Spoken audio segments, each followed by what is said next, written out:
What you're looking at is the freezer door inside of a refrigerator at a rental house on Cornell Street, Youngstown, South Side. Those are cockroaches lining the upper part of the door.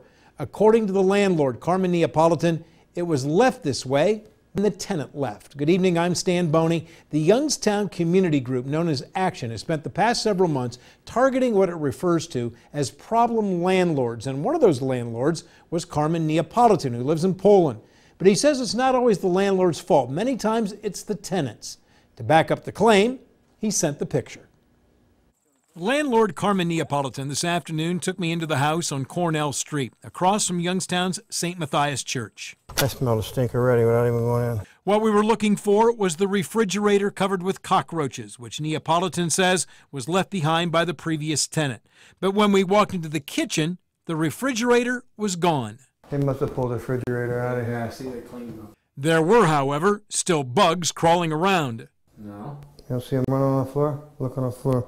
On the floor, in the kitchen sink, on the walls. There were still cockroaches in the house, not by the hundreds, but the remnants of the refrigerator remained. Does this kind of thing happen regularly? Yeah, pretty common. It's a common thing. We find that people will come in, the house will be new carpet, new paint, and this is how they'll end up leaving the house. Neapolitan owns 35 to 40 rental houses throughout Youngstown, most of which are rented. He's been targeted by the community group called Action for not maintaining his properties. But Neapolitan says oftentimes it's the tenants who are to blame. I would say in most of the cases it's the tenants. The tenants, they don't pay the rent, and then they tear the houses up, and they leave us with enormous water bills, and they throw all the burden back on us.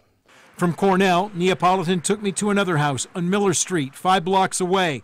Here, graffiti was written all over the walls. The kitchen sink was a mess, and the bottom part of an original wooden door had been kicked in.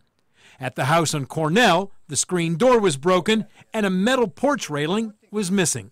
We'll come in, rip the carpeting all out, spray it with bug killer, paint the house, clean it up, and put it back up for rent again. What do you think that'll cost you? Probably around $2,500. Neapolitan says for all the hassles of being a Youngstown landlord, he still does enjoy it. As far as Action's criticism of his properties, Neapolitan says he does the best he can.